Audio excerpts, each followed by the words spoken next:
Home coaching Bangla educational YouTube চ্যানেলে তোমাদের সবাইকে স্বাগত জানাই। তো আজকে আমরা লুসেন্ট জিকে সিরিজ নিয়ে আলোচনা করব। তোমরা জানো যে আমরা লুসেন্ট জিকে বই থেকে বাছাই করা 2000 কোশ্চেন সিরিজ নিয়েছি, যা কিনা সমাপ্ত চাকরি পরীক্ষার ক্ষেত্রে খুবই গুরুত্বপূর্ণ। বিশেষ করে রাজ্য স্তরের পরীক্ষার ক্ষেত্রে কিন্তু খুবই গুরুত্বপূর্ণ। যদি রাজ্য স্তরে কোনো পরীক্ষাতে জিকেতে নাম্বার থাকে তো আমি শিওর তোমরা এই 2000 কোশ্চেন সিরিজের মধ্যে কমন পাবেই, এতটা বিশ্বাস রাখতে পারো। আর সাথে রিলেটেড আকারে প্রায় আমি 1000-এরও বেশি কোশ্চেন তোমাদেরকে আলোচনার মাধ্যমে বলে দেবো। সুতরাং তোমরা যদি সেই পার্টগুলো না দেখে থাকো তো খুবই একটা বড় ভিডিও মিস করে থাকবে। তাই সবাইকে অনুরোধ করব, যদি প্রিভিয়াস ভিডিওগুলো না দেখে থাকো তো ডেসক্রিপশনে লিঙ্ক রয়েছে, আই বাটন লিঙ্ক রয়েছে, অথবা কমেন্ট বক্সের ফার্স্ট কমেন্টেও লিঙ্ক রয়েছে। প্রিভিয়াস ভিডিওগুলো দেখে নাও। আর আজকে আমরা পার্ট 13 অর্থাৎ 13 নম্বর পার্ট নিয়ে আলোচনা করব। আজকেও অন্যান্য দিনের মতো 100টারও বেশি প্রশ্ন নিয়ে আলোচনা হবে। আর তোমরা প্রত্যেকেই জানো যে লুসেন্ট জিকে কতটা গুরুত্বপূর্ণ বই চাকরি পরীক্ষা ক্র্যাক করার ক্ষেত্রে। তো সে ব্যাপারে আর নতুন করে কিছু বলার নেই। তো চলো আজকের ক্লাস শুরু করা যাক। তো চলো দেখে নেওয়া যাক আজকের প্রথম প্রশ্ন কী রয়েছে। দেখো আজকের প্রথম প্রশ্ন রয়েছে, প্রথম গোলটেবিল বৈঠক কত সালে অনুষ্ঠিত হয়? খুবই গুরুত্বপূর্ণ প্রশ্ন এবং চাকরি পরীক্ষায় কিন্তু এখান থেকে কোশ্চেন প্রায় দেখা যায়। তো দেখো, প্রথম গোলটেবিল বৈঠক ইংরেজিতে বলতে গেলে ফার্স্ট রাউন্ড টেবিল কনফারেন্স। তো প্রথম গোলটেবিল বৈঠক বা সম্মেলন অনুষ্ঠিত হয়েছিল লন্ডনতে। শুরু হয়েছিল নভেম্বর 1930 আর শেষ হয়েছিল জানুয়ারি 1931-তে। এটা হচ্ছে প্রথম গোলটেবিল সম্মেলন। এবার আসছি আমরা দ্বিতীয় গোলটেবিল সম্মেলন। দ্বিতীয় গোলটেবিল সম্মেলন অনুষ্ঠিত হয়েছিল লন্ডনতে। শুরু হয়েছিল সেপ্টেম্বর 1931, শেষ হয়েছিল ডিসেম্বর 1931। ক্লিয়ার? এবার আসছি আমরা তৃতীয় গোলটেবিল বৈঠক। তৃতীয় গোলটেবিল বৈঠক হয়েছিল লন্ডনতে আর শুরু হয়েছিল 1932 সালে নভেম্বর মাসে আর শেষ হয়েছিল ডিসেম্বর 1932 সালে। ক্লিয়ার? তো এবার এখান থেকে যে প্রশ্নগুলো এসে থাকে, প্রশ্ন আসতে পারে যে তিনটে গোলটেবিল বৈঠক হয়েছিল, তিনটে গোলটেবিল বৈঠকে কোথায় অনুষ্ঠিত হয়েছিল? তাহলে সঠিক উত্তর হয়ে যাবে লন্ডনতে। আরেকটা প্রশ্ন জিজ্ঞেস করে থাকে যে কোন ভারতীয় ব্যক্তি এই 3 গোলটেবিল বৈঠকেই উপস্থিত ছিলেন, বা কোন ভারতীয় ব্যক্তি এই 3 গোলটেবিল বৈঠকেই অংশগ্রহণ করেছিলেন? তাহলে সঠিক উত্তর হবে আমাদের ভারতীয় সংবিধানের নির্মাতা অর্থাৎ ভীমরাও আম্বেদকর। ডক্টর ভীমরাও আম্বেদকর এই 3 গোলটেবিল বৈঠকে উপস্থিত ছিলেন। ক্লিয়ার? নেক্সট কোশ্চেন দেখো, নেক্সট কোশ্চেন রয়েছে, কোন লৌহ ইস্পাত শিল্পকেন্দ্রকে ভারতের রুড় বলা হয়? এটাও খুব গুরুত্বপূর্ণ প্রশ্ন এবং রাজ্য স্তরের পরীক্ষায় বহুবার কোশ্চেনটা রিপিট হয়েছে। ভারতের রুড় বলা হয় দুর্গাপুর স্টিল প্ল্যান্টকে। ঠিক আছে? তো দেখো ডিটেলস আমরা পড়ে নিই, তারপর কোশ্চেন আসছি। দুর্গাপুর দ্বিতীয় পঞ্চবার্ষিকী পরিকল্পনাকালে ইস্পাত শিল্পের উন্নতি ঘটানোর জন্য কেন্দ্রীয় সরকারের উদ্যোগে পশ্চিমবঙ্গের বর্ধমান জেলার দামোদর নদীর তীরে দুর্গাপুরে ইস্পাত এই কারখানাটি প্রতিষ্ঠা করা হয় 1959 সালে। ঠিক আছে? তো এখান থেকে প্রশ্ন আসতে পারে যে দুর্গাপুর স্টিল প্ল্যান্ট কোন পঞ্চবার্ষিকী পরিকল্পনার উদ্যোগে তৈরি হয়েছিল? তো সঠিক উত্তর হবে দ্বিতীয় পঞ্চবার্ষিকী পরিকল্পনার উদ্যোগে দুর্গাপুর স্টিল প্ল্যান্ট তৈরি হয়েছিল। আরেকটা প্রশ্ন আসতে পারে যে দুর্গাপুর স্টিল প্ল্যান্ট কোন নদীর তীরে বা কোন নদীকে কেন্দ্র করে গড়ে উঠেছে? তাহলে সঠিক উত্তর হবে দামোদর নদীকে কেন্দ্র করে দুর্গাপুর স্টিল প্ল্যান্ট তৈরি হয়েছে। আরেকটা প্রশ্ন আসতে পারে যে দুর্গাপুর স্টিল প্ল্যান্ট কত সালে স্থাপিত হয়? তাহলে সঠিক উত্তর হবে 1959 সালে দুর্গাপুর স্টিল প্ল্যান্ট বা লৌহ ইস্পাত শিল্পকেন্দ্রটি স্থাপিত হয়। এখান থেকে ভারতের এক হিউজ পরিমাণ লৌহ ইস্পাত কিন্তু উৎপাদন হয়ে থাকে, খুবই গুরুত্বপূর্ণ একটা লৌহ ইস্পাত কেন্দ্র।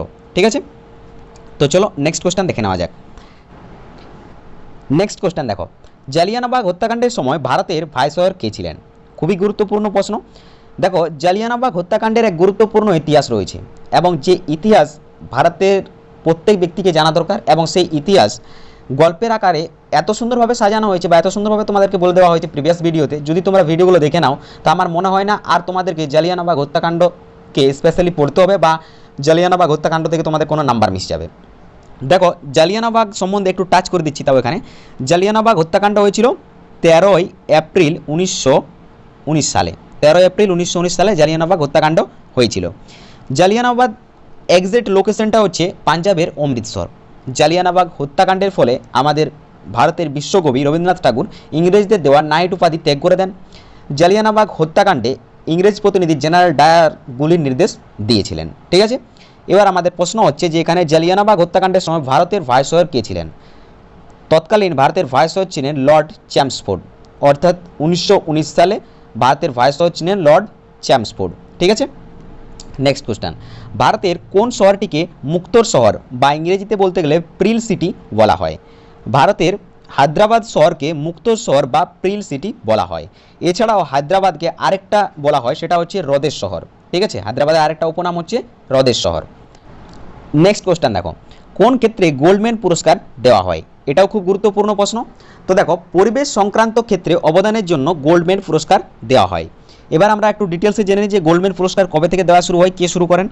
তো দেখো, সমাজসেবী রিচার্ড অ্যান্ড গোল্ডম্যান এবং রোজা এইট গোল্ডম্যান দ্বারা 1989 সাল থেকে গোল্ডম্যান পুরস্কার দেওয়া শুরু হয়, বা অত সালে এস্টাবলিশড হয় গোল্ডম্যান পুরস্কার। ঠিক আছে, এবার প্রশ্ন আসতে পারে যে গোল্ডম্যান পুরস্কার কোন ক্ষেত্রে দেওয়া হয়, তো সেটা হচ্ছে পরিবেশ সংক্রান্ত ক্ষেত্রে। 2019 সালে গোল্ডম্যান পুরস্কারের আর্থিক পরিমাণটি ছিল $2 লাখ, অর্থাৎ গোল্ডম্যান পুরস্কার যে ব্যক্তি পান তাকে আর্থিক পরিমাণ দেওয়া হয় $2 লাখ। ক্লিয়ার? নেক্সট কোশ্চেন, ভারতের জাতীয় আদর্শ বাক্য কি? এটা খুবই গুরুত্বপূর্ণ প্রশ্ন এবং আমাদের প্রত্যেককে এই প্রশ্নের উত্তর জানা দরকার। তো ভারতের জাতীয় আদর্শ বাক্য হচ্ছে সত্যমেব জয়তে। এটা হচ্ছে ভারতের জাতীয় আদর্শ বাক্য। এবার প্রশ্ন আসতে পারে যে ভারতের জাতীয় আদর্শ বাক্য কোন উপনিষদ থেকে নেওয়া হয়েছে? তাহলে সঠিক উত্তর হবে মুন্ডক উপনিষদ থেকে নেওয়া হয়েছে ভারতের জাতীয় আদর্শ বাক্য, অর্থাৎ সত্যমেব জয়তে শব্দটি। ক্লিয়ার? নেক্সট কোশ্চেন, পানামা খাল কোন সালে নির্মিত হয়? তো দেখো, পানামা খাল প্রশান্ত মহাসাগর আর আটলান্টিক মহাসাগর, এই দুই মহাসাগরকে যুক্ত করেছে। ঠিক আছে, এটা আমরা জানি, কিন্তু পানামা খাল কত সালে নির্মিত হয় সেটা হচ্ছে 1914 সালে। ঠিক আছে, তো এখান থেকে তোমরা দুটো প্রশ্ন পেয়ে গেলে, একটা হচ্ছে পানামা খাল প্রশান্ত মহাসাগর ও আটলান্টিক মহাসাগরকে যুক্ত করেছে, আরেকটা হচ্ছে যে পানামা খাল কত সালে নির্মিত হয়, তাহলে 1914 সালে নির্মিত হয়। ক্লিয়ার? নেক্সট কোশ্চেন, দেহে হিমোগ্লোবিনের কাজ কি? ফুসফুস হতে অক্সিজেন দেহের বাকি অংশে পরিবহন করা হচ্ছে দেহে হিমোগ্লোবিনের কাজ, অর্থাৎ ফুসফুস থেকে ওটুকে দেহের বাকি অংশে পরিবহন করাই হচ্ছে হিমোগ্লোবিনের কাজ। ব্রিটিশ ভারতে ভার্নাকুলার প্রেস অ্যাক্ট বা দেশীয় ভাষা সংবাদপত্র আইন কে প্রবর্তন করেন? এটাও খুব গুরুত্বপূর্ণ প্রশ্ন। তো দেখো, ব্রিটিশ ভারতে ভার্নাকুলার প্রেস অ্যাক্ট বা বাংলাতে বলতে গেলে দেশীয় ভাষা সংবাদপত্র আইন প্রবর্তন করেছিলেন লর্ড লিটন। কত সালে? 1878 সালে ভার্নাকুলার প্রেস অ্যাক্ট প্রবর্তন করেন লর্ড লিটন। এবার দেখো, এখানে একটা প্রেস সম্বন্ধীয় প্রশ্ন যেটা জিজ্ঞেস করে থাকে পরীক্ষায়, তো সেটা বলে দিচ্ছি যে আমাদের ভারতের প্রথম পত্রিকা হচ্ছে বেঙ্গল গেজেট। ক্লিয়ার? এবার বেঙ্গল গেজেটকে একবার নিষিদ্ধ করা হয়েছিল, কত সালে নিষিদ্ধ করা হয়েছিল এবং কী কারণে নিষিদ্ধ করা হয়েছিল, এই প্রশ্নটাও কিন্তু দেখা যেতে পারে। তো দেখো, আমাদের ভারতের প্রথম পত্রিকা বেঙ্গল গেজেট, যার সম্পাদক হলেন হিকি, তিনি ইংরেজ ইস্ট ইন্ডিয়া কোম্পানির সমালোচনা করেছিলেন, যার জন্য 1782 সালে বেঙ্গল গেজেটকে নিষিদ্ধ করা হয়েছিল। ক্লিয়ার? নেক্সট, তরল অবস্থায় পাওয়া যায় একমাত্র অধাতুর নাম কি? খুবই গুরুত্বপূর্ণ প্রশ্ন। তরল অবস্থায় পাওয়া যায় একমাত্র অধাতুর নাম হচ্ছে ব্রোমিন। নেক্সট কোশ্চেন, অন্ধ্রপ্রদেশ এর নতুন রাজধানী কোথায়?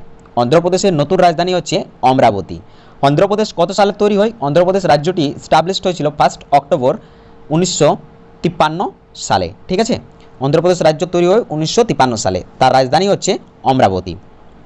নেক্সট কোশ্চেন, বেঞ্জিনের আবিষ্কার কে করেন?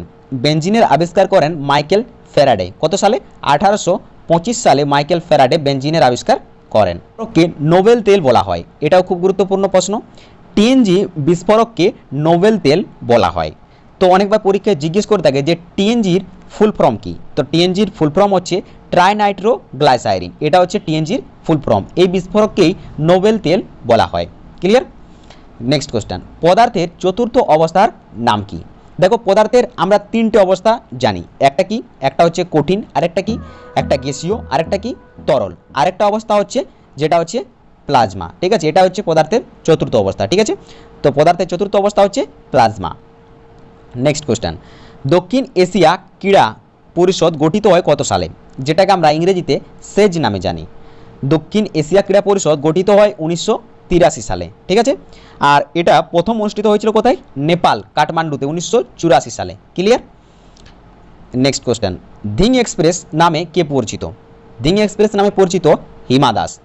হিমা দাস ধিং এক্সপ্রেস নামে পরিচিত। নেক্সট কোশ্চেন দেখো, প্রার্থনা সমাজ কে প্রতিষ্ঠা করেন? এটাও খুব গুরুত্বপূর্ণ প্রশ্ন।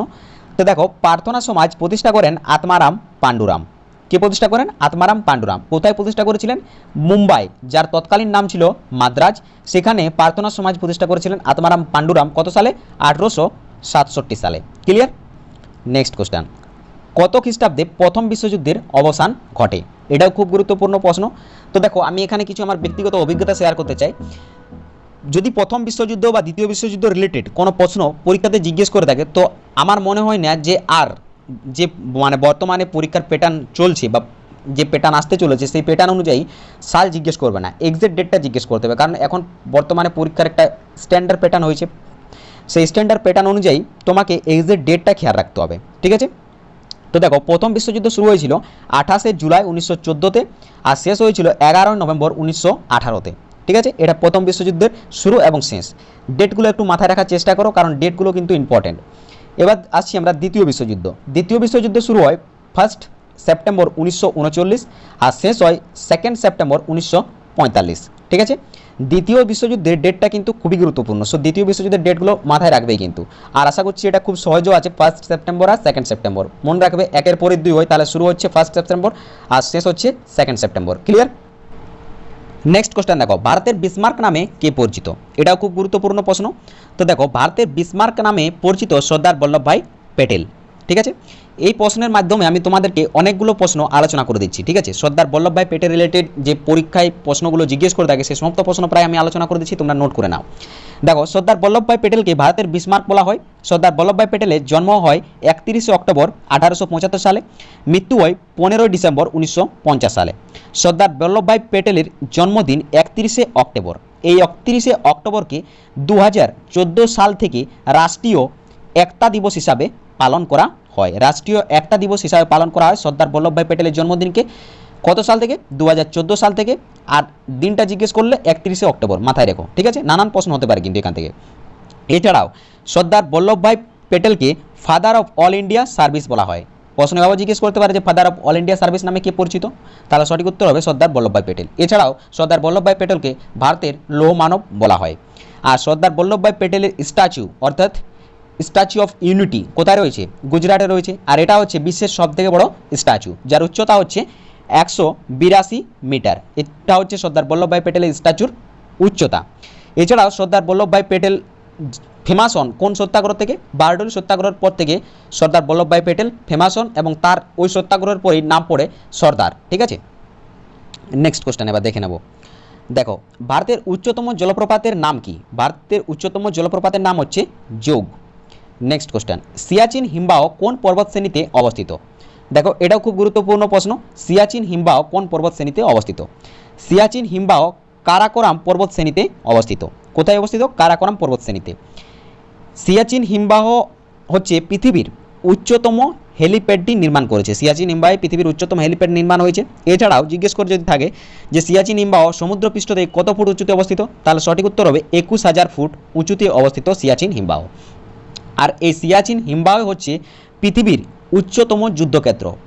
প্রশ্ন জিজ্ঞেস করতে পারে যে পৃথিবীর উচ্চতম যুদ্ধক্ষেত্র কোনটি, তার সঠিক উত্তর হয় সিয়াচিন হিমবাহ। বা প্রশ্নটাকে এভাবে জিজ্ঞেস করতে পারে যে পৃথিবীর সবথেকে উচ্চতম স্থান কোথায় যেখানে মিলিটারি রয়েছে, তাহলে সঠিক উত্তর হবে সিয়াচিন হিমবাহ, ঠিক আছে? যেখানে আমাদের ভারতীয় আর্মিরা রয়েছেন, আমাদের দেশকে রক্ষা করছেন, ঠিক আছে? নেক্সট কোশ্চেন দেখে নেব। দক্ষিণ ভারতের সর্বোচ্চ শৃঙ্গের নাম কি? এটাও খুব গুরুত্বপূর্ণ প্রশ্ন। দক্ষিণ ভারতের সর্বোচ্চ শৃঙ্গের নাম হচ্ছে আনাইমুদি, যা কেরালা রাজ্যে অবস্থিত, ঠিক আছে? আনাইমুদি হচ্ছে দক্ষিণ ভারতের সর্বোচ্চ শৃঙ্গের নাম। নেক্সট কোশ্চেন, ব্যাকটেরিয়া কে আবিষ্কার করেন? ব্যাকটেরিয়া কে আবিষ্কার করেন? তো দেখো ব্যাকটেরিয়া আবিষ্কার করেন অ্যান্টনি ভ্যান লিউয়েন হক। তিনি ব্যাকটেরিয়া আবিষ্কার করেন 1676 খ্রিস্টাব্দে। কিন্তু যদি প্রশ্ন জিজ্ঞেস করে থাকে যে ব্যাকটেরিয়া শব্দটি প্রবর্তন কে করেন বা ব্যাকটেরিয়া শব্দটি প্রথম ব্যবহার কে করেন, তাহলে সঠিক উত্তর হবে ইরহ্যানবার্গ। তিনি 1829 সালে প্রথম ব্যাকটেরিয়া শব্দটিকে ব্যবহার করেন। ক্লিয়ার? দিল্লির কোন সুলতান ব্রাহ্মণদের উপর জিজিয়া কর আরোপ করেছিলেন? এটাও খুব গুরুত্বপূর্ণ প্রশ্ন। তো দেখো দিল্লির সুলতান ফিরোজ শাহ তুগলক, যার দিল্লির গদিতে রাজ্যাভিষেক হয়েছিল 23 মার্চ 1351 খ্রিস্টাব্দে, তিনি ব্রাহ্মণদের উপর জিজিয়া কর আরোপ করেছিলেন। ফিরোজ শাহ তুগলক ব্রাহ্মণদের উপর জিজিয়া কর আরোপ করেছিলেন। তার রাজত্বকাল ছিল 1351 থেকে 1388 সাল পর্যন্ত, অর্থাৎ 1351 থেকে 1388 সাল পর্যন্ত দিল্লির গদিতে ফিরোজ শাহ তুগলক রাজ করেছিলেন। নেক্সট কোশ্চেন, গায়ত্রী মন্ত্র কোন বেদ থেকে নেওয়া হয়েছে? গায়ত্রী মন্ত্র ঋগ্বেদ থেকে নেওয়া হয়েছে। ঋগ্বেদ হচ্ছে পৃথিবীর সব থেকে প্রাচীন বেদের নাম হচ্ছে ঋগ্বেদ, যেখান থেকে গায়ত্রী মন্ত্র নেওয়া হয়েছে। নেক্সট কোশ্চেন দেখো, ভাইরাস কে আবিষ্কার করেন? এটাও খুব গুরুত্বপূর্ণ প্রশ্ন। দেখো ভাইরাস কে আবিষ্কার করেন তার আগে আমি বলতে চাই যে ভাইরাস কথার অর্থ কি, অনেকবার পরীক্ষায় জিজ্ঞেস করে থাকে। ভাইরাস কথার অর্থ হচ্ছে বিষ। ভাইরাস আবিষ্কার করেন বিজ্ঞানী ক্লসিয়াস। কত সালে? 1576 সালে প্রথম তিনি ভাইরাস সম্বন্ধে ধারণা দেন, বিজ্ঞানী ক্লসিয়াস। ঠিক আছে, নেক্সট প্রশ্ন। নেক্সট কোশ্চেন দেখো, কাকে কায়দে আজম বলা হয়? মোহাম্মদ আলী জিন্নাহকে কায়দে আজম বলা হয়। নেক্সট কোশ্চেন, জাদু, মায়া এবং বশীকরণ কোন বেদে বর্ণিত রয়েছে? জাদু, মায়া এবং বশীকরণ সম্বন্ধে বর্ণিত রয়েছে অর্থব বেদে। ক্লিয়ার? নেক্সট কোশ্চেন, কোন শহরকে, প্রশ্ন দেখো, কোন শহরকে ভারতের রোম বলা হয়? এটা খুব গুরুত্বপূর্ণ প্রশ্ন। তো দেখো ভারতের রাজধানী অর্থাৎ দিল্লিকে ভারতের রোম বলা হয়। ঠিক আছে, ভারতের রোম বলা হয় দিল্লি শহরকে। এবার তোমাদের জন্য প্রশ্ন, ভারতের কোন শহরকে বাণিজ্যের শহর বলা হয়, বা ভারতের কোন শহরকে ভারতের প্রবেশদ্বার বলা হয়? আশা করছি বুঝে গেছো তোমরা যে আমি কোন প্রশ্ন করেছি, এর উত্তর কী হবে। খুবই সহজ প্রশ্ন, তো যারা উত্তরটি পারবে তারা নিশ্চয়ই কমেন্ট করবে, কারণ পড়াশোনা কালচারের জিনিস, পড়াশোনা যত কালচার করবে তত তোমার জ্ঞান বিস্তারিত হবে। তো আশা রাখছি তোমাদের কাছে যে তোমরা কমেন্ট করবে। তো চলো নেক্সট কোশ্চেন দেখে নেওয়া যাক। দেখো রঞ্জি ট্রফি কোন খেলার সাথে সম্পর্কিত? রঞ্জি ট্রফি ক্রিকেট খেলার সাথে সম্পর্কিত। নেক্সট কোশ্চেন, কে নন্দবংশের প্রতিষ্ঠা করেন? দেখো সঠিক উত্তর কী হবে? নন্দবংশের প্রতিষ্ঠা কে করেন? নন্দবংশের প্রতিষ্ঠা করেন মহাপদ্ম নন্দ। আর যদি বলা হয় যে নন্দবংশের শেষ সম্রাট কে, তাহলে নন্দবংশের শেষ সম্রাট হলেন ধনানন্দ। ধনানন্দ হলেন নন্দবংশের শেষ সম্রাট, যাকে পরাজয় করেছিলেন চন্দ্রগুপ্ত মৌর্য। চন্দ্রগুপ্ত মৌর্য ধনানন্দকে পরাজয় করেন এবং মৌর্য বংশের প্রতিষ্ঠা করেন। আর ঠিক সেই সমসাময়িক আলেকজান্ডার ভারতে এসেছিলেন, অর্থাৎ কখনের কথা হচ্ছে 326 খ্রিস্টপূর্বাব্দ থেকে 350 খ্রিস্টপূর্বাব্দের মধ্যে। ক্লিয়ার? নেক্সট কোশ্চেন, পৃথিবীর দীর্ঘতম পর্বতশ্রেণী কোনটি? দেখো এর সঠিক উত্তর কী হবে? খুবই গুরুত্বপূর্ণ প্রশ্ন। পৃথিবীর দীর্ঘতম পর্বতশ্রেণী হচ্ছে আন্দিজ পর্বতমালা। ইহা হচ্ছে পৃথিবীর দীর্ঘতম পর্বতশ্রেণী। অনেকবার পরীক্ষায় জিজ্ঞেস করতে পারে যে পৃথিবীর দীর্ঘতম পর্বতশ্রেণী কোথায় অবস্থিত, বা আন্দিজ পর্বতমালা কোথায় অবস্থিত? তাহলে সঠিক উত্তর হবে দক্ষিণ আমেরিকায় রয়েছে আন্দিজ পর্বতমালা। দক্ষিণ আমেরিকার পশ্চিম উপকূলীয় অঞ্চল জুড়ে বিস্তৃত এই পর্বতমালা অর্থাৎ আন্দিজ পর্বতমালা। আন্দিজ পর্বতমালার দৈর্ঘ্য কমপক্ষে 7000 কিমি। এই পর্বতমালা অর্থাৎ আন্দিজ পর্বতমালার উচ্চতা হচ্ছে প্রায় 4000 মিটার, আর যদি ফুটে বলা হয় তাহলে 13000 ফুট। ক্লিয়ার?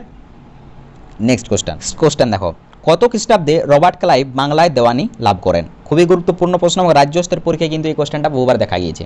তো দেখো কত খ্রিস্টাব্দে রবার্ট ক্লাইভ বাংলায় দেওয়ানি লাভ করেন? 1 আগস্ট 1765 সালে রবার্ট ক্লাইভ বাংলায় দেওয়ানি লাভ করেন। বাংলায় দেওয়ানি লাভ ছিল তৎকালীন সময়ে ইংরেজদের কাছে একটা বিরাট অ্যাচিভমেন্ট। বলতে গেলে ভারতের প্রায় 50% পরাধীনে তারা এনে ফেলেছিল বাংলায় দেওয়ানি লাভের ফলে বা বাংলায় জয়ের ফলে। তো তোমাদেরকে এখানে আমি একটা প্রশ্ন করতে চাই, 1764 সালে একটা বিখ্যাত যুদ্ধ ইতিহাসে হয়েছিল। সেই যুদ্ধ কি যুদ্ধ নামে পরিচিত, বা সেই যুদ্ধ কার কার মধ্যে হয়েছিল? তোমরা যদি কেউ জেনে থাকো তো কমেন্ট বক্সে জানিও। আশা করছি পারবে, কারণ অনেকটা হিন্টস আমি তোমাদেরকে দিয়ে দিলাম। তো চলো নেক্সট কোশ্চেন দেখে নেওয়া যাক। দেখো প্রধানমন্ত্রী গ্রাম সড়ক যোজনা কত সালে শুরু হয়েছিল? প্রধানমন্ত্রী গ্রাম সড়ক যোজনা শুরু হয়েছিল 2000 সাল থেকে। 25শে ডিসেম্বর 2000 সাল থেকে প্রধানমন্ত্রী গ্রাম সড়ক যোজনা শুরু হয়। অনেকবার পরীক্ষায় জিজ্ঞেস করতে পারে যে প্রধানমন্ত্রী গ্রাম সড়ক যোজনা কোন প্রধানমন্ত্রীর আমলে শুরু হয়? তাহলে সঠিক উত্তর হবে অটল বিহারী বাজপেয়ী। ক্লিয়ার? নেক্সট প্রশ্ন, ভারতের কোন কোন রাজ্যের মধ্য দিয়ে কর্কট ক্রান্তি রেখা গেছে? খুবই গুরুত্বপূর্ণ প্রশ্ন এবং এখান থেকে চাকরি পরীক্ষায় কোশ্চেন বহুবার জিজ্ঞেস করেছে। তো দেখো এখান থেকে কী ধরনের প্রশ্ন পরীক্ষকরা জিজ্ঞেস করেন আমি বলে দিচ্ছি, তোমরা একটু দেখে নাও। দেখো কর্কট ক্রান্তি রেখা ভারতের মোট 6টি রাজ্যের মধ্য দিয়ে গেছে। কি কি? 1 নম্বর হচ্ছে গুজরাট, 2 নম্বর হচ্ছে রাজস্থান, 3 নম্বর হচ্ছে মধ্যপ্রদেশ, 4 নম্বর হচ্ছে ছত্তিশগড়, 5 নম্বর হচ্ছে ঝাড়খণ্ড, 6 নম্বর হচ্ছে পশ্চিমবঙ্গ। এই 6টি রাজ্যের মধ্য দিয়ে কর্কট ক্রান্তি রেখা ভারতের দিয়ে গেছে। ঠিক আছে, তো পরীক্ষক কীভাবে জিজ্ঞেস করেন? পরীক্ষক হয়তো জিজ্ঞেস করেন যে এই 6টির মধ্যে একটি রাজ্যের অপশন দিল আর বাকি যে 3টি রাজ্য থাকবে তার দিয়ে কর্কট ক্রান্তি রেখা যায়নি। এবার তোমাকে জিজ্ঞেস করবে যে নিম্নলিখিত কোন রাজ্যের মধ্যে দিয়ে কর্কট ক্রান্তি রেখা গেছে। সুতরাং এখানে একটি রাজ্য মুখস্থ করলে চলবে না, তোমাকে পুরো বেসিক জানতে হবে। এই 6টি রাজ্যকে তোমাদের মাথায় রাখতে হবে যে 6টি রাজ্যের মধ্য দিয়ে কর্কট ক্রান্তি রেখা গেছে। কি কি? গুজরাট, রাজস্থান, মধ্যপ্রদেশ, ছত্তিশগড়, ঝাড়খণ্ড, পশ্চিমবঙ্গ। ক্লিয়ার? নেক্সট প্রশ্ন, ভারতের কোন রাজ্য পূর্বে নেফা নামে পরিচিত ছিল? ভারতের কোন রাজ্য পূর্বে নেফা নামে পরিচিত, যার ফুল ফর্ম হচ্ছে নেফার ফুল ফর্ম হচ্ছে নর্থ ইস্ট ফ্রন্টিয়ার এজেন্সি। এটা হচ্ছে নেফার ফুল ফর্ম। 1972 সাল পর্যন্ত আই থিঙ্ক অরুণাচল প্রদেশ নেফা নামে পরিচিত ছিল। আফটার 1972 অরুণাচল প্রদেশ নাম হয়। নেক্সট কোশ্চেন, ভারতের দীর্ঘতম সমুদ্র তট কোথায় রয়েছে? ভারতের দীর্ঘতম সমুদ্র তট রয়েছে চেন্নাই, তামিলনাড়ুতে। ঠিক আছে, চেন্নাইয়ের মধ্যেই রয়েছে ভারতের দীর্ঘতম সমুদ্র তট, যেটাকে আমরা মেরিনা বিচ নামে জানি। এটা হচ্ছে ভারতের দীর্ঘতম সমুদ্র তট। ঠিক আছে, অনেকবার পরীক্ষক এভাবে জিজ্ঞেস করতে পারে প্রশ্ন যে মেরিনা বিচ কোথায় রয়েছে, তাহলে চেন্নাইয়ের মধ্যে রয়েছে মেরিনা বিচ। ঠিক আছে, তামিলনাড়ু রাজ্যে। নেক্সট কোশ্চেন, নেক্সট প্রশ্ন দেখো, অ্যাটলাস পর্বতমালা কোন মহাদেশে অবস্থিত? এটাও খুব গুরুত্বপূর্ণ প্রশ্ন। তো দেখো, অ্যাটলাস পর্বতমালা আফ্রিকা মহাদেশে অবস্থিত। ঠিক আছে, অ্যাটলাস পর্বতমালা কোন মহাদেশে অবস্থিত? আফ্রিকা মহাদেশে অবস্থিত। এবার অ্যাটলাস পর্বতমালা সম্বন্ধে কিছু রিলেটেড ডিটেলস তোমরা জেনে নাও। অ্যাটলাস পর্বতমালার সর্বোচ্চ শৃঙ্গ হচ্ছে তোবকাল, যার উচ্চতা হচ্ছে 4165 মিটার। আর এটা দক্ষিণ পশ্চিম মরক্কোতে অবস্থিত। অ্যাটলাস পর্বতমালা ভূমধ্যসাগর ও আটলান্টিক উপকূলকে সাহারা মরুভূমি থেকে আলাদা করেছে। এবার এখান থেকে প্রশ্ন একটা হতে পারে যে কোন পর্বতমালা ভূমধ্যসাগর এবং আটলান্টিকের উপকূলকে সাহারা মরুভূমি থেকে আলাদা করেছে? তো সঠিক উত্তর হবে অ্যাটলাস পর্বতমালা। ক্লিয়ার?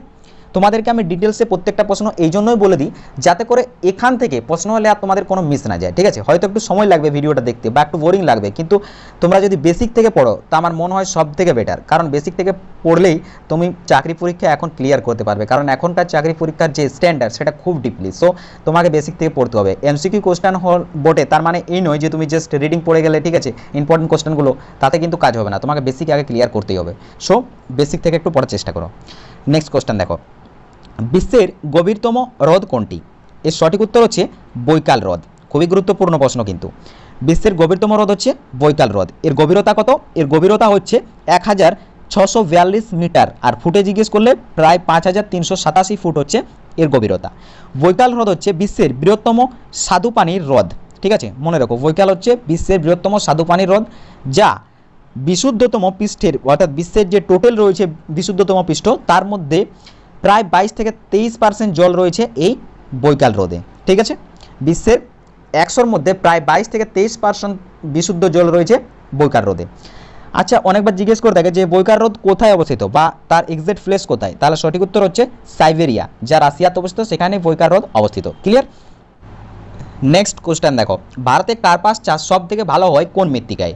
ভারতে কার্পাস চাষ সব থেকে ভালো হয় কৃষ্ণ মৃত্তিকায় অর্থাৎ কালো মাটিতে। যদি পরীক্ষক জিজ্ঞেস করে থাকে যে রেঙ্গুর মৃত্তিকার অপর নাম কি বা কৃষ্ণ মৃত্তিকার অপর নাম কি, তাহলে সঠিক উত্তর হবে রেঙ্গুর মৃত্তিকা। ঠিক আছে, অনেকবার কিন্তু এই প্রশ্নটা জিজ্ঞেস করেছে। তো দেখো, ভারতের কার্পাস চাষ সব থেকে ভালো হয় কৃষ্ণ মৃত্তিকায়। এবার আরেকটা প্রশ্ন জিজ্ঞেস করতে পারে যে কৃষ্ণ মৃত্তিকা কোন রাজ্যে রেঙ্গুর মৃত্তিকা নামে পরিচিত, তাহলে সঠিক উত্তর হবে মহারাষ্ট্রে। মহারাষ্ট্রে কৃষ্ণ মৃত্তিকা রেঙ্গুর মৃত্তিকা নামে পরিচিত। ঠিক আছে, নেক্সট প্রশ্ন, কোন নদীর তীরে রাউরকেল্লা ইস্পাত কেন্দ্রটি অবস্থিত? সঠিক উত্তর ব্রাহ্মণী নদীর তীরে রাউরকেল্লা ইস্পাত কেন্দ্রটি অবস্থিত। ব্রাহ্মণী নদী কোন রাজ্যের মধ্যে দিয়ে গেছে? উড়িষ্যা রাজ্যের মধ্যে দিয়ে গেছে। দেখো, রাউরকেল্লা ইস্পাত কেন্দ্রটি এস্টাবলিশড হয় 1955 সালে। কোথায়? উড়িষ্যাতে। প্রশ্ন এভাবে জিজ্ঞেস করতে পারে যে রাউরকেল্লা ইস্পাত কেন্দ্রটি কোন রাজ্যে অবস্থিত, তাহলে সঠিক উত্তর হবে উড়িষ্যা রাজ্যে। ক্লিয়ার? নেক্সট, দামোদর নদীর উৎপত্তি কোথায় হয়েছে? দামোদর নদীর উৎপত্তি কোথায় হয়েছে? তো দেখো, পুরো ডিটেলসে বলছি, তারপর আমি কোশ্চেন যেভাবে থাকে সেভাবে বলে দেবো। দামোদর নদী ঝাড়খণ্ডের ছোটনাগপুর মালভূমিতে পালামাও জেলার চান্দুয়া গ্রামের কাছাকাছি উৎপত্তি হয়েছে। কিন্তু পরীক্ষায় বেশিরভাগ ক্ষেত্রে দেখা যায় যে দামোদর নদীর উৎপত্তি ছোটনাগপুর মালভূমি অপশানে থাকে। ঠিক আছে, এত ডিটেলসে থাকে না। যদি ডিটেলসে থাকে তো তোমাদেরকে বলে দিলাম, সেটাও নোট করে নিও। ঠিক আছে, নেক্সট, কে মাইক্রোবস যন্ত্রের আবিষ্কার করেন? মাইক্রোবস যন্ত্রের আবিষ্কার করেন হ্যান্স অ্যান্ড জাকারিয়া হানসেন। এই দুজন ব্যক্তি মাইক্রোবস যন্ত্র আবিষ্কার করেন। মাইক্রোবস। নেক্সট প্রশ্ন, জেনেটিক কোড কে আবিষ্কার করেন? খুবই গুরুত্বপূর্ণ প্রশ্ন। জেনেটিক কোড আবিষ্কার করেন জেমস ওয়াটসন অ্যান্ড ফ্রান্সিস ক্রিক। এনারা দুজন যৌথভাবে জেনেটিক কোড 1953 সালে আবিষ্কার করেন। পরীক্ষায় বেশিরভাগ ক্ষেত্রে অপশান থাকে ওয়াটসন অ্যান্ড ক্রিক, তো এনাদেরই দুজনের নাম হচ্ছে ওয়াটসন আর ক্রিক। এনারাই জেনেটিক কোড আবিষ্কার করেন 1953-তে। ঠিক আছে, নেক্সট প্রশ্ন, ভারতের সর্বোচ্চ গ্র্যাভিটি বাঁধের নাম কি? খুবই গুরুত্বপূর্ণ প্রশ্ন। ভারতের সর্বোচ্চ গ্র্যাভিটি বাঁধের নাম হচ্ছে ভাকরা বাঁধ। এটা হচ্ছে ভারতের সর্বোচ্চ গ্র্যাভিটি বাঁধ। এটা কোন নদীর উপর নির্মিত হয়েছে বা কোন নদীর উপর রয়েছে, তাহলে সঠিক উত্তর হবে সতলুজ বা যাকে আমরা শতদ্রু নদী নামে জানি। ঠিক আছে, এটাও কিন্তু পরীক্ষায় জিজ্ঞেস করেছে যে ভাকরা বাঁধ কোন নদীর উপর তৈরি বা কোন নদীর উপর নির্মিত, তাহলে সঠিক উত্তর হবে সতলুজ বা শতদ্রু নদী। ক্লিয়ার? প্রশ্ন, বিপ্লবী যতীন দাস কতদিন অনশনের পর মৃত্যুবরণ করেন বা শহীদ হন? এর সঠিক উত্তর কী হবে? দেখো, এটাও খুব একটা গুরুত্বপূর্ণ প্রশ্ন। বিপ্লবী যতীন দাস 63 দিন অনশনের পর শহীদ হয়েছিলেন অ্যাকর্ডিং টু উইকিপিডিয়া তথ্য অনুযায়ী বিপ্লবী যতীন দাসের মৃত্যু হয়েছিল 63 দিন অনশন করার পর। কিন্তু পরীক্ষার ক্ষেত্রে দেখা যায় বেশিরভাগ ক্ষেত্রে 63 দিন অপশানই থাকে না, 65 দিন অপশানে থাকে। তো সেটা আমাদেরকে অপশান অনুযায়ী ঠিক করতে হবে, ঠিক আছে? যদি 63 দিন অপশানে না থাকে তো 65 দিন অপশানকে আমাদের ঠিক করতে হবে। আই থিঙ্ক এটা নিয়ে কোনো হয়তো কন্ট্রোভার্সি রয়েছে, যার জন্য অপশান এরকম থাকে। তো সেই ব্যাপারে আমাদের না যায় ভালো।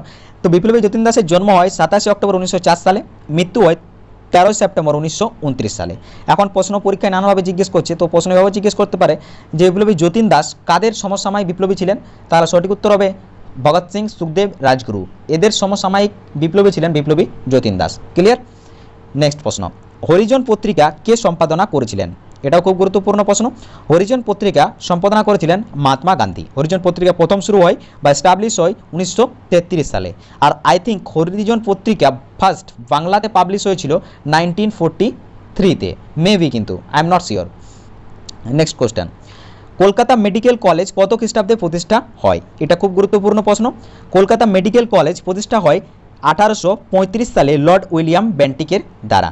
কলকাতা মেডিকেল কলেজ প্রতিষ্ঠাতা হয়েছিল কোন সালে? 1835 সালে লর্ড উইলিয়াম বেন্টিকের দ্বারা। ক্লিয়ার? নেক্সট প্রশ্ন, চম্পারণ সত্যাগ্রহ কবে হয়? খুবই গুরুত্বপূর্ণ প্রশ্ন। তো দেখো, চম্পারণ সত্যাগ্রহ হয়েছিল 1917 সালে। ঠিক আছে? চম্পারণ সত্যাগ্রহ সম্বন্ধে যে ইতিহাস রয়েছে সেই ইতিহাসটা একটু তোমাদেরকে বলে দিচ্ছি, শুনে নাও। দেখো, 19 এপ্রিল 1917 সালে চম্পারণ সত্যাগ্রহ শুরু হয়। এই সত্যাগ্রহ ছিল ভারতবর্ষে গান্ধীর নেতৃত্বে প্রথম সত্যাগ্রহ আন্দোলন। প্রশ্ন জিজ্ঞেস করতে পারে যে গান্ধীর নেতৃত্বে প্রথম সত্যাগ্রহ আন্দোলনের নাম কি? তাহলে সঠিক উত্তর হবে চম্পারণ সত্যাগ্রহ। ক্লিয়ার? এটা একটা কৃষকের বিদ্রোহ যে সংগঠিত ছিল চম্পারণ জেলার বিহার ভারতের সময় ব্রিটিশ উপনিবেশের সময়। ওই সমস্ত এলাকার কৃষকের উপর কোনো পেমেন্ট ছাড়াই তারা নীল চাষের বিরুদ্ধে প্রতিবাদ করেছিলেন এবং এই প্রতিবাদটাই চম্পারণ সত্যাগ্রহ নামে পরিচিত। ক্লিয়ার? তুগলক। নেক্সট প্রশ্ন, তুগলকনামার রচনাকার কে? এর সঠিক উত্তর আমির খসরু হলেন তুগলকনামার রচনাকার। ক্লিয়ার? দিল্লি সুলতানদের মধ্যে প্রথম রাজাকে যিনি স্থায়ী সেনাবাহিনী রেখেছিলেন? খুবই গুরুত্বপূর্ণ প্রশ্ন। দিল্লি সুলতানদের মধ্যে প্রথম রাজা যিনি স্থায়ী সেনা রেখেছিলেন তার নাম হচ্ছে আলাউদ্দিন খলজি। আলাউদ্দিন খলজি দিল্লি সুলতানদের মধ্যে প্রথম রাজা যিনি স্থায়ী সেনাবাহিনী রেখেছিলেন। এছাড়াও অনেকবার পরীক্ষায় জিজ্ঞেস করে থাকে যে দিল্লি সুলতানদের মধ্যে কে আকবর নামে পরিচিত? ঠিক আছে, বা আকবর বা দ্বিতীয় আকবর কাকে বলা হয়? ঠিক আছে, দিল্লি সুলতানদের মধ্যে। তাহলে সঠিক উত্তর হবে আলাউদ্দিন খলজি। ক্লিয়ার? নেক্সট প্রশ্ন, ল অফ ফ্লোটিং সিদ্ধান্তের খোঁজ কে করেন? আর্কিমিডিস ল অফ ফ্লোটিং সিদ্ধান্তের খোঁজ করেন। নেক্সট প্রশ্ন, গান্ধীজি দক্ষিণ আফ্রিকাতে কত বছর বাস করেছিলেন? এর সঠিক উত্তর 21 বছর বাস করেছিলেন গান্ধীজি দক্ষিণ আফ্রিকাতে। এবার তোমাদেরকে আমি এখানে প্রশ্ন করছি যে আমি প্রিভিয়াস ভিডিওতে আলোচনা করেছি, ঠিক আছে? গান্ধীজি সম্বন্ধে তো অনেক আলোচনা বিস্তারিত রয়েছে প্রিভিয়াস ভিডিওতে, তোমরা যদি না দেখে থাকো তো ভিডিওগুলো দেখে নাও। দেখো, গান্ধীজি ভারতে এসেছিলেন যে দিনটাতে, সে দিনটাকে ভারতে প্রবাসী দিবস হিসাবে পালন করা হয়। সেই দিনটি কি এবং কত সালে? এই প্রশ্নটা তোমাদের জন্য। তোমরা কমেন্ট বক্সে জানিয়ে যে গান্ধীজি কোন দিন কত সালে ভারতবর্ষে আসেন। ক্লিয়ার? নেক্সট প্রশ্ন দেখো, ভারতের দীর্ঘতম নদীর নাম কি? খুবই গুরুত্বপূর্ণ প্রশ্ন। দেখো, ভারতের দীর্ঘতম নদীর নাম হচ্ছে গঙ্গা। ঠিক আছে, আমরা সবাই জানি ভারতের দীর্ঘতম নদীর নাম হচ্ছে গঙ্গা। গঙ্গা নদীর দীর্ঘ হচ্ছে 2525 কিমি। এটা কিন্তু মাথায় রাখো, ঠিক আছে? পরীক্ষা জিজ্ঞেস করতে পারে গঙ্গা নদীর দৈর্ঘ্য কত, তাহলে সঠিক উত্তর হবে 2525 কিমি। তো এবার জেনে রাখো যে গঙ্গা নদী বাংলাদেশে কি নামে পরিচিত? গঙ্গা নদী বাংলাদেশে পদ্মা নামে পরিচিত। গঙ্গা নদীর উৎপত্তি কোথায় হয়েছে? গঙ্গা নদীর উৎপত্তি হয়েছে গঙ্গোত্রী হিমবাহ থেকে। আর যদি বলা হয় যে কোন রাজ্য থেকে, তাহলে সঠিক উত্তর হবে উত্তরাখণ্ড রাজ্য থেকে। গঙ্গা নদী কোথায় গিয়ে পতিত হয়েছে? গঙ্গা নদী বঙ্গোপসাগরে গিয়ে পতিত হয়েছে। এছাড়াও জেনে রাখো গঙ্গা নদীর যে অববাহিকা রয়েছে সেটা হচ্ছে বিশ্বের সবচেয়ে জনবহুল নদী অববাহিকা। ঠিক আছে, বিশ্বের সবচেয়ে জনবহুল নদী অববাহিকা কোন নদীর? তাহলে সঠিক উত্তর হবে গঙ্গা নদীর। ক্লিয়ার? নেক্সট প্রশ্ন, বলের এসআই এককের নাম কি? তো সঠিক উত্তর হচ্ছে নিউটন। বলের এসআই একক হচ্ছে নিউটন। নেক্সট প্রশ্ন, ইনসুলিন কে আবিষ্কার করেন? খুবই গুরুত্বপূর্ণ প্রশ্ন। ইনসুলিন কে আবিষ্কার করেন? স্যার ফ্রেডারিক গ্র্যান্ড ভ্যান্টিং ইনসুলিন আবিষ্কার করেন। কত সালে? 11 জানুয়ারি 1922 সালে ইনসুলিন আবিষ্কার করেন স্যার ফ্রেডারিক গ্র্যান্ড ভ্যান্টিং। তিনি ইনসুলিন আবিষ্কার করেন। ঠিক আছে, এখানে তোমাদেরকে আমি প্রশ্ন করি যে ইনসুলিনের অভাবে মানব শরীরে কোন রোগ হয়? ইনসুলিনের অভাবে মানব শরীরে কোন রোগ হয়? এটা তোমাদের জন্য প্রশ্ন। ঠিক আছে, কমেন্ট বক্সের উত্তর আশা করছি তোমরা করবে। নেক্সট প্রশ্ন, কোন ভিটামিনে কোবাল্ট পাওয়া যায়? এর সঠিক উত্তর ভিটামিন B12-এ কোবাল্ট পাওয়া যায়। নেক্সট প্রশ্ন, ভারতের জাতীয় প্রতীক শব্দটি সত্যমেব জয়তে কোন উপনিষদ থেকে নেওয়া হয়েছে? এর সঠিক উত্তর, ভারতের জাতীয় প্রতীক শব্দটি হচ্ছে সত্যমেব জয়তে, এটা মুন্ডক উপনিষদ থেকে নেওয়া হয়েছে। ঠিক আছে, নেক্সট প্রশ্ন, নালন্দা বিশ্ববিদ্যালয় কে প্রতিষ্ঠা করেন? নালন্দা বিশ্ববিদ্যালয় প্রতিষ্ঠা করেছিলেন কুমারগুপ্ত। গুপ্ত সাম্রাজ্যের সম্রাট কুমারগুপ্ত নালন্দা বিশ্ববিদ্যালয় প্রতিষ্ঠা করেন। নেক্সট প্রশ্ন, জেন্দ আবেস্তা কোন ধর্মের ধর্মগ্রন্থ? এর সঠিক উত্তর, পার্সি ধর্মের ধর্মগ্রন্থ হচ্ছে জেন্দ আবেস্তা। এটাও কিন্তু খুব গুরুত্বপূর্ণ প্রশ্ন। ঠিক আছে, জেন্দ আবেস্তা কোন ধর্মগ্রন্থ? পার্সি ধর্মের ধর্মগ্রন্থ। নেক্সট প্রশ্ন, সুরকার, যন্ত্রবাদক, কণ্ঠশিল্পী, সঙ্গীতোদ্যান তানসেন তার সমাধিস্থল কোথায় অবস্থিত? ঠিক আছে, তো দেখো তানসেন কার রাজ দরবারে থাকতেন? তানসেন সম্রাট আকবরের রাজ দরবারে থাকতেন, বা আকবরের নবরত্নদের মধ্যে একজন ছিলেন তানসেন। পরীক্ষায় যদি জিজ্ঞেস করে থাকে বা অনেকবার দেখা যায় যে তানসেনের প্রকৃত নাম কি, তাহলে সঠিক উত্তর হবে রামতনু পান্ডে। এটা হচ্ছে তানসেনের আসল নাম। ঠিক আছে, আর যদি জিজ্ঞেস করে থাকে যে তানসেনের সমাধিস্থল কোথায় অবস্থিত, তাহলে সঠিক উত্তর হবে গোয়ালিয়র মধ্যপ্রদেশে তানসেনের সমাধিস্থল রয়েছে। ঠিক আছে, নেক্সট প্রশ্ন, কোন যন্ত্রের সাহায্যে বায়ুর বেগ নির্ণয় করা হয়? এটাও খুব গুরুত্বপূর্ণ প্রশ্ন। অ্যানিমোমিটার যন্ত্রের সাহায্যে বায়ুর বেগ নির্ণয় করা হয়। নেক্সট প্রশ্ন, একজন স্বাভাবিক পরিণত মানুষের হৃৎপিণ্ডের ওজন কত? একজন স্বাভাবিক পরিণত মানুষের হৃৎপিণ্ডের ওজন হচ্ছে 400 গ্রাম। ক্লিয়ার? নেক্সট প্রশ্ন, উত্তর পূর্ব ভারতের বৃহত্তম হ্রদের নাম কি? উত্তর পূর্ব ভারতের বৃহত্তম হ্রদের নাম হচ্ছে লোকটাক হ্রদ। দেখো, লোকটাক হ্রদ হচ্ছে স্বাদু জলের হ্রদ, ইহা মণিপুরের ইম্ফলে অবস্থিত। ঠিক আছে, উত্তর পূর্ব ভারতের বৃহত্তম হ্রদের নাম হচ্ছে লোকটাক হ্রদ, যা মণিপুরের ইম্ফলে অবস্থিত। এটা হচ্ছে স্বাদু জলের হ্রদ। ক্লিয়ার? নেক্সট প্রশ্ন, পেশোয়ার যুদ্ধ কার কার মধ্যে এবং কবে সংগঠিত হয়েছিল? এটাও খুব গুরুত্বপূর্ণ প্রশ্ন। পেশোয়া যুদ্ধ 1834 সালে সংগঠিত হয়েছিল শিখ ও আফগানদের মধ্যে। ঠিক আছে, নেক্সট প্রশ্ন, বন্দিবাসের যুদ্ধ কার কার মধ্যে এবং কবে সংগঠিত হয়েছিল? খুবই গুরুত্বপূর্ণ প্রশ্ন। তো দেখো, বন্দিবাসের যুদ্ধ শুরু হয়েছিল 22শে জানুয়ারি 1760 সালে। কার কার মধ্যে হয়েছিল? ইংরেজ ও ফরাসিদের মধ্যে বন্দিবাসের যুদ্ধ হয়েছিল। যদি জিজ্ঞেস করে থাকে যে বন্দিবাসের যুদ্ধ যেখানে হয়েছিল সেটা কোন রাজ্যে অবস্থিত বা সেই প্লেসটা কোন রাজ্যে অবস্থিত, তাহলে সঠিক উত্তর হবে তামিলনাড়ু। ঠিক আছে, নেক্সট প্রশ্ন, চেন্নাই শহরের পূর্ব নাম কি? এটাও খুব গুরুত্বপূর্ণ প্রশ্ন। দেখো, চেন্নাই শহরের পূর্ব নাম ছিল বা অতীত নাম ছিল মাদ্রাজ। চেন্নাই অতীতে মাদ্রাজ নামে পরিচিত ছিল। 1996 সাল থেকে মাদ্রাজকে নাম দেওয়া হয় চেন্নাই, এবং তারপর থেকেই মাদ্রাজ চেন্নাই নামে পরিচিত। ঠিক আছে, নেক্সট প্রশ্ন, কার কার মধ্যে এবং কবে এলাহাবাদ সন্ধি স্বাক্ষরিত হয়? 1765 সালে রবার্ট ক্লাইভ এবং দ্বিতীয় শাহ আলমের সঙ্গে এলাহাবাদের সন্ধি স্বাক্ষরিত হয়েছিল। এলাহাবাদের সন্ধি 1765 সালে রবার্ট ক্লাইভ ও দ্বিতীয় শাহ আলমের সাথে স্বাক্ষরিত হয়েছিল। ঠিক আছে, নেক্সট প্রশ্ন, কত সালে বঙ্গীয় প্রজাতন্ত্র আইন পাস হয়? কত সালে বঙ্গীয় প্রজাতন্ত্র আইন পাস হয়? 1885 সালে বঙ্গীয় প্রজাতন্ত্র আইন পাস হয়। নেক্সট কোশ্চেন, কোন সালকে শকাব্দ বলা হয়? 78 খ্রিস্টাব্দকে শকাব্দ বলা হয়। নেক্সট প্রশ্ন, রাষ্ট্রকূট বংশের প্রতিষ্ঠাতা কে ছিলেন? দন্তি দুর্গ হলেন রাষ্ট্রকূট বংশের প্রতিষ্ঠাতা। রাষ্ট্রকূট বংশের প্রতিষ্ঠাতা ছিলেন দন্তি দুর্গ। ক্লিয়ার? নেক্সট প্রশ্ন, কোন মুঘল সম্রাটের উপাধি আলমগীর বাদশাহী গাজী নামে পরিচিত? কোন মুঘল সম্রাটের উপাধি আলমগীর বাদশাহী গাজী নামে পরিচিত? এর সঠিক উত্তর ঔরঙ্গজেব। ঔরঙ্গজেবের উপাধি ছিল আলমগীর বাদশাহী গাজী।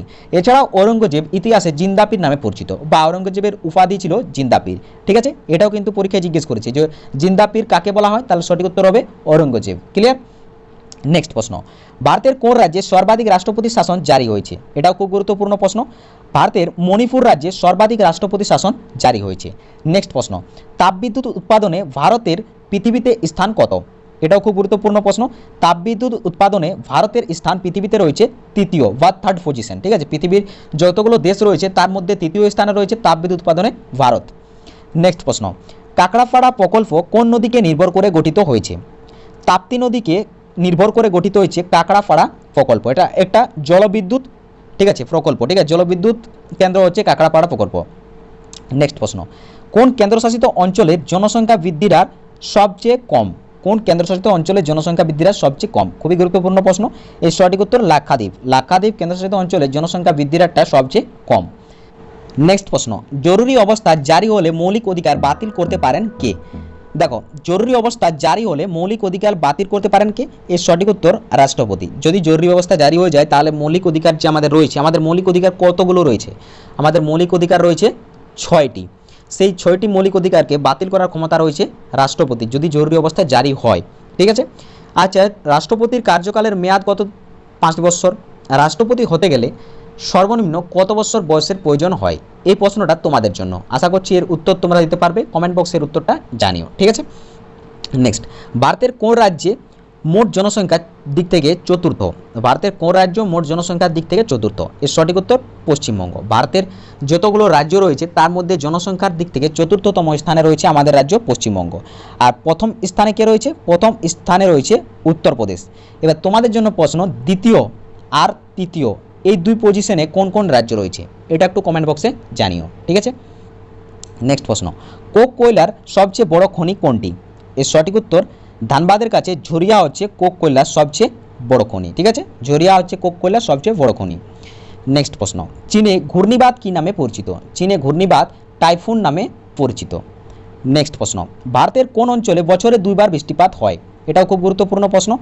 ভারতের তামিলনাড়ু রাজ্যে বছরে 2 বার বৃষ্টিপাত হয়। নেক্সট প্রশ্ন, অশ্রু, চোখের যে অশ্রু, সেই অশ্রু কোন গ্রন্থি থেকে খরিত হয়? এর সঠিক উত্তর ল্যাকমাল গ্রন্থি থেকে চোখের অশ্রু খরিত হয়। এটাও কিন্তু খুব গুরুত্বপূর্ণ প্রশ্ন। নেক্সট প্রশ্ন, উদ্ভিদের ফুসফুস উদ্ভিদের কোন অংশকে বলা হয়? এটাও খুব গুরুত্বপূর্ণ প্রশ্ন। এর সঠিক উত্তর উদ্ভিদের কাণ্ডকে উদ্ভিদের ফুসফুস বলা হয়। ক্লিয়ার? নেক্সট প্রশ্ন, কাকে মহীশূর শার্দুল বলা হয়? টিপু সুলতানকে মহীশূর শার্দুল বলা হয়। টিপু সুলতানের রাজধানী কোথায় ছিল? শ্রীরঙ্গপত্তনম, ঠিক আছে। টিপু সুলতানকেই বলা হয় মহীশূর শার্দুল।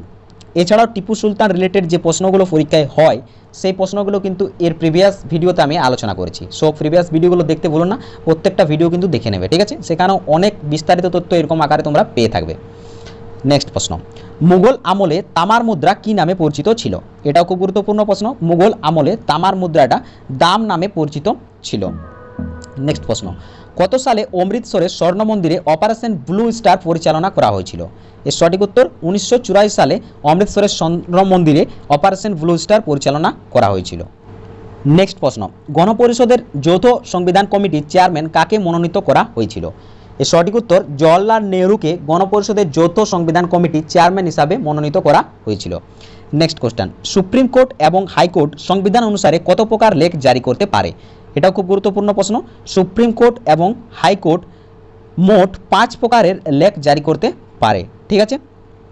নেক্সট প্রশ্ন, নির্দিষ্ট সময় অন্তর পার্লামেন্টের অধিবেশন আহ্বান করেন এবং স্থগিত রাখেন কে? নির্দিষ্ট সময়ে পার্লামেন্টের অধিবেশনকে আহ্বান জানান এবং স্থগিত রাখতে পারেন কে? রাষ্ট্রপতি।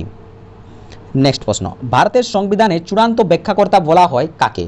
ভারতের সংবিধানের চূড়ান্ত ব্যাখ্যাকর্তা বলা হয় সুপ্রিম কোর্টকে। ক্লিয়ার? খুব গুরুত্বপূর্ণ প্রশ্ন কিন্তু, মাথায় রেখো। নেক্সট প্রশ্ন, যন্তর মন্তর কে আবিষ্কার করেন? মহারাজা দ্বিতীয় জয় সিং যন্তর মন্তর আবিষ্কার করেন। নেক্সট প্রশ্ন, এসি থেকে ডিসিতে রূপান্তর হয় কোন যন্ত্র? এটাও খুব গুরুত্বপূর্ণ প্রশ্ন।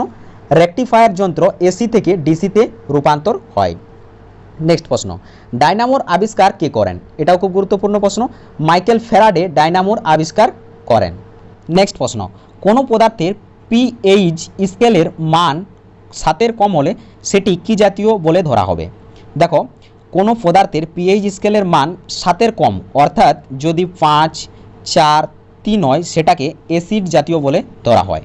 আর যদি কোনো পদার্থের পিএইচ মানটা 7-এর বেশি হয়, 8, 9, 10 হয়, তাহলে সেটাকে আম্লিক জাতীয় বলে ধরা হয়। আর পিএইচ মান 7টা হচ্ছে নর্মাল, ঠিক আছে, নর্মাল পজিশন, সেটা হচ্ছে বিশুদ্ধ জলের পিএইচ। ক্লিয়ার? নেক্সট প্রশ্ন, আমাদের প্রতিবেশী দেশ শ্রীলঙ্কা কবে স্বাধীনতা লাভ করে? আমাদের প্রতিবেশী দেশ শ্রীলঙ্কা 4 ফেব্রুয়ারি 1948 সালে স্বাধীনতা লাভ করে। নেক্সট প্রশ্ন, পর্যায় সারণীর আবিষ্কারক কে?